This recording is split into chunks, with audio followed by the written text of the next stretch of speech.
भारतातील जुन्या चर्चपैकी एक असलेल्या छावणीतील क्राइस्ट चर्चच्या स्थापनेला गुरुवारी 150 वर्ष पूर्ण झाली आहेत।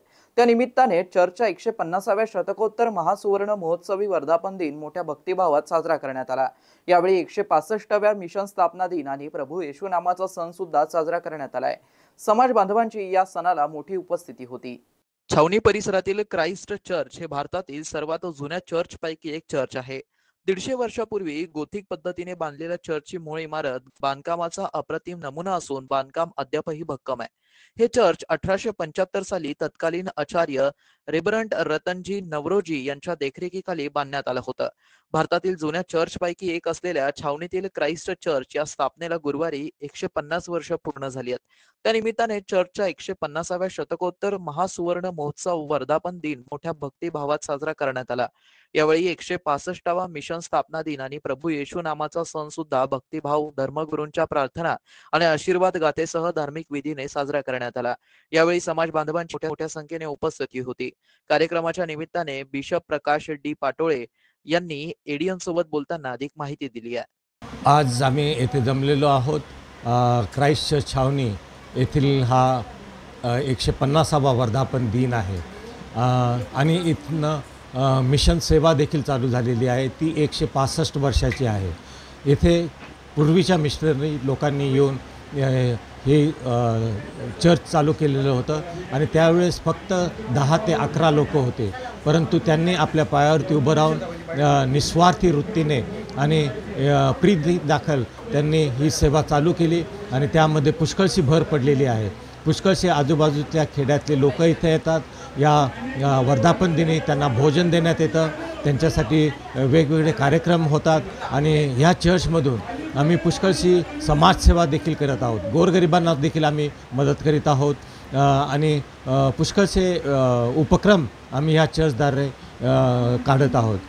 ह्या चर्चची एक परंपरा आहे की या चर्चमध्ये येणाऱ्या प्रत्येकाला देवाचा आशीर्वाद आणि देवाचं सर्व काही सहाय्य मिळतं आणि येथे या चर्चमध्ये येणाऱ्या प्रत्येकाला जवळजवळ 5 ते 6 हजार लोक हे या चर्चमध्ये येतात आणि सकाळपासून संध्याकाळपर्यंत जी आम्ही जेवण वगैरे देतो त्यांना आणि त्याच्याद्वारे आम्ही देवाचा संदेश त्यांच्यापर्यंत मिळवतो।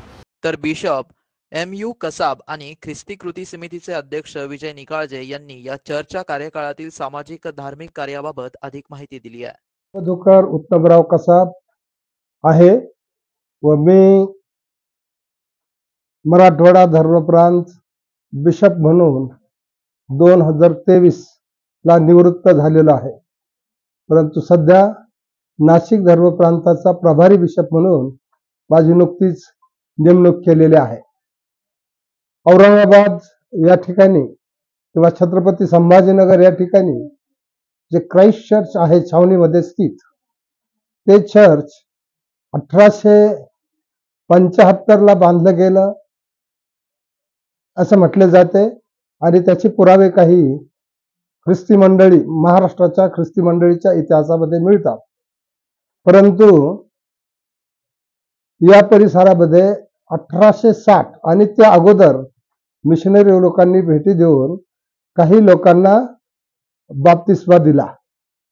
1860 मध्ये रामजी मावस या माणसाने पहिला बाप्तिस्मा घेतला आणि त्याच्याबरोबर इतर 18 लोकांनी बाप्तिस्मा घेतला, परंतु नंतर 2 वर्षानं 250 लोकांचा बाप्तिस्मा झाला आणि त्या मंडळीची वाढ झाली असे पुरावे उपलब्ध आहेत। सुरुवातीचे मिशनरी इंग्लंडवरून CMS मिशन संस्थेच्या द्वारे नाशिकवरून आले आणि SPG संस्थेच्या द्वारे पुण्यावरून काही मिशनरी येऊन त्यांनी भेट दिली। त्या ठिकाणी मराठी मंडळीची स्थापना होण्याआधी ब्रिटिश आर्मी त्या ठिकाणी कार्यरत होती। त्यांच्या काळामध्ये 1834 ला गॅरिसन चर्च, जे आजचं होली ट्रिनिटी चर्च आहे, ते देखील त्या ठिकाणी होते, परंतु त्या चर्चमध्ये मराठी भाषिकांना प्रवेश दिला जात नसायचा। परंतु तेथील जे चॅप्लेन होते त्यांनी CMS लंडन या मिशन संस्थेला शिफारस करून की या ठिकाणी मराठी चर्च व्हावं ही मागणी केली आणि त्यामुळे नाशिकवरून काही मिशनऱ्यांनी औरंगाबादला भेटी दिल्या आणि त्या ठिकाणी चर्च झालं. चर्च हा एक भाग आहे, परंतु त्या ठिकाणी क्राइस्ट चर्च हॉस्टेल आहे, क्राइस्ट चर्च शाळा आहे. मिशन कार्याची स्थापना झाल्यानंतर धार्मिक कार्यासाठी चर्च आणि सामाजिक कार्यासाठी शाळा आणि दवाखाने यांची त्या परिसरामध्ये सुरुवात झाली होती. आणि प्रामुख्यानं बदनापूर आणि सायगाव आणि पाचोड आणि आंबेलोहळ या परिसरामध्ये देखील कार्याची वाढ झाली आणि अनेक लोकांनी बाप्तिस्मा घेऊन ख्रिस्ती धर्माचा त्या ठिकाणी स्वीकार केला. आणि आज आपण पाहतो की अतिशय मोठ्या प्रमाणामध्ये त्या जिल्ह्यात आणि जिल्ह्याच्या आसपास ख्रिस्ती मंडळा अस्तित्वात आलेला आहे की ज्यांना 150 पेक्षा अधिक वर्षाचा वारसा आहे आणि इतिहास आहे. तेव्हा क्राइस्ट चर्च मंडळीच्या 150व्या वर्धापन दिनाच्या निमित्तानं मी या मंडळीला हार्दिक शुभेच्छा देतो आणि देवानं त्यांना यापुढे आशीर्वादित करावं आणि पुढचा त्यांचा प्रवास सुरक्षित आणि आशीर्वादित व्हावा अशी देवबापाच्या चरणी मी मनापासून प्रार्थना करतो. धन्यवाद. आज क्राइस्ट चर्च या छत्रपती संभाजीनगरमधील सर्वात जुन्या चर्चचा आज 150 वर्ष पूर्तीचा म्हणजेच वर्धापन दिनाचा हा या ठिकाणी कार्यक्रम आयोजित करण्यात आलेला होता. आणि या कार्यक्रमासाठी महाराष्ट्रातूनच नव्हे तर भारतातून अनेक लोक या ठिकाणी येऊन गेलेले आहेत. याचं कारण असं आहे की 1840ला या ठिकाणी मिशनऱ्यांनी खऱ्या अर्थाने तमाम बहुजनांच्या लेकरांसाठी शिक्षणाची दारं उघडी करण्यात आली होती. आणि म्हणून त्याच वेळेला त्यांनी या ठिकाणी क्राइस्ट चर्च स्कूलची स्थापना केलेली आहे. आणि त्या ठिकाणी विद्यार्थी शिकावेत, मोठ्या प्रमाणावरती ते मुख्य प्रवाहात यावेत म्हणून सर्व जाती धर्माच्या विद्यार्थ्यांसाठी या ठिकाणी मुलांचं आणि मुलींचं स्वतंत्र असं वसतिगृह जवळपास 200 वर्ष पूर्वी या ठिकाणी स्थापन करण्यात आलं होतं. आणि या ठिकाणावरून असंख्य लोक, लाखो विद्यार्थी या शाळेने घडवलेले आहेत. यामध्ये सर्व जाती धर्माचे ते विद्यार्थी होते. आणि अशा प्रकारे एक महान कार्य त्या मिशनऱ्यांच्याद्वारे या ठिकाणी करण्यात आलेलं आहे.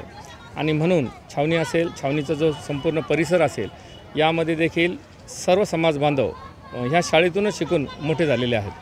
आणि म्हणून आज जे क्राइस्ट चर्च आहे, आज त्याचे जे प्रेस इन्चार्ज आहेत माननीय यशवा घुले साहेब, आमचे आदरणीय बिशप पाटोळे साहेब, आमचे माजी बिशप यू कसाब साहेब यांनी अतिशय चांगल्या पद्धतीने हे सर्व ॲडमिनिस्ट्रेशन ते चालवत आहेत आणि चांगल्या प्रकारे समाजाची आणि जनतेची सेवा करत आहेत. म्हणून ख्रिस्ती कृती समितीच्या वतीने आम्ही या वर्धापन दिनाच्या तमाम क्राइस्ट चर्चच्या सदस्यांना तसेच तमाम ख्रिस्ती बांधवांना शुभेच्छा देत आहोत. काही लोक खोडसाळपणे ख्रिस्ती धर्म बदनाम करण्याचा प्रयत्न करत आहेत आणि त्याला मोठ्या प्रमाणावरती राजश्रय देखील मिळत आहे. जर या ठिकाणी 250-300 वर्षापूर्वी इंग्रजांच्या सोबत मिशनरी आले होते, जर त्यांनी इंग्रजांचा वापर करून ह्या संपूर्ण लोकांवरती दबाव टाकला असता तर नक्कीच हा देश संपूर्ण ख्रिश्चन झाला असता. परंतु असं कुठेही झालेलं नाही. जर तुम्ही इतिहास बघितला तर सर्वात जुन्या शाळा या भारतामध्ये इंग्रजांनी किंवा इंग्रजांच्या माध्यमातून मिशनऱ्यांनी सुरू केलेल्या आहेत. आणि या ठिकाणी जेवढे लोक शिकलेले आहेत ते कुठेही ख्रिस्ती झालेले नाहीत. म्हणून हा खोडसाळपणाचा प्रचार आहे. याला कुठल्याही समाज बांधवांनी बळी पडू नये. आजही शिस्तीसाठी आणि विशेषतः आरोग्याच्या संबंधासाठी ख्रिस्ती शाळा, दवाखाने याला प्रामुख्याने सर्व लोक निवड करतात. याचा मागचा उद्देशच आहे की समर्पित सेवा करणं हे ख्रिस्ती समाज आपलं कर्तव्य मानतो. आज ख्रिस्ती समाजाचं या देशाच्या जडणघडणीमध्ये अतिशय मोलाचं योगदान आहे. कारण हा समाज कुठेही देशाच्या विरोधी कारवाईमध्ये आढळणार नाही, परंतु देश घडवण्याच्या कामामध्ये हा समाज अग्रेसर आहे. आणि हे सर्व असताना राजकीय भूमिका हा समाज मांडत नसल्यामुळं किंवा राजकारणाशी संबंध ठेवत नसल्यामुळं या समाजाचे शासन दरबारी असंख्य प्रश्न आहेत जे प्रलंबित आहेत.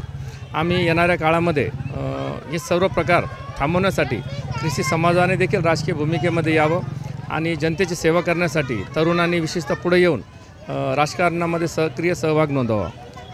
मित्रांनो, ही बातमी तुम्हाला कशी वाटली आमच्या कमेंट बॉक्समध्ये प्रतिक्रियेच्या स्वरूपात नोंदवायला विसरू नका. अशाच बातम्या बघण्यासाठी आणि अपडेट राहण्यासाठी आमच्या YouTube चॅनलला सबस्क्राईब मात्र करायला विसरू नका. धन्यवाद.